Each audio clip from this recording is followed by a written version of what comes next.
À Wendake, au Québec, l'hôtel-musée Première Nation a officiellement ouvert ses portes. Il aura fallu beaucoup de persévérance pour mener à bien ce projet de la Nation Huron-Wendat. Le rêve est devenu réalité et toute la communauté pourra maintenant profiter des retombées économiques. Hugo Lavoie.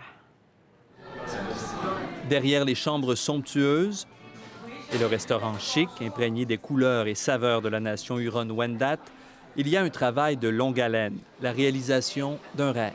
C'était probablement le projet le plus audacieux de notre histoire. Dans son ampleur, on parlait de 20 millions d'investissements. Aujourd'hui, M. Savard se fait discret derrière le cortège de ministres et dignitaires réunis pour l'ouverture officielle de l'hôtel. C'est pourtant lui le grand responsable de ce projet. Avant son arrivée, il est vrai, la Nation avait attendu des années pour obtenir d'Ottawa l'argent nécessaire à l'achat du terrain, entente conclue en 2000. Puis, il y a eu les problèmes de voisinage.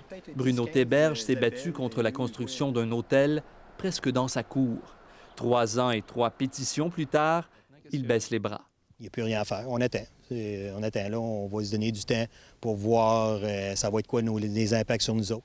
Une fois les principaux obstacles surmontés, le projet s'est développé très vite. D'abord, le financement public et privé de plus de 15 millions de dollars a été obtenu en 2007.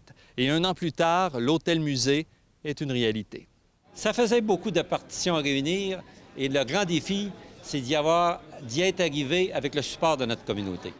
La communauté et la région devraient profiter de retombées annuelles de 4 millions de dollars et 70 employés permanents accueilleront les touristes comme ces Français. On ne pensait pas qu'il y avait encore des choses comme ça maintenant.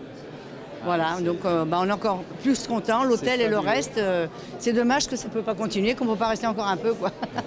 Elle et son mari sont parmi les premiers clients de l'hôtel ouvert depuis samedi. Si on en juge par leur réaction à la cérémonie d'ouverture, l'hôtel a de beaux jours devant lui. Hugo Lavoie, Radio-Canada, Québec.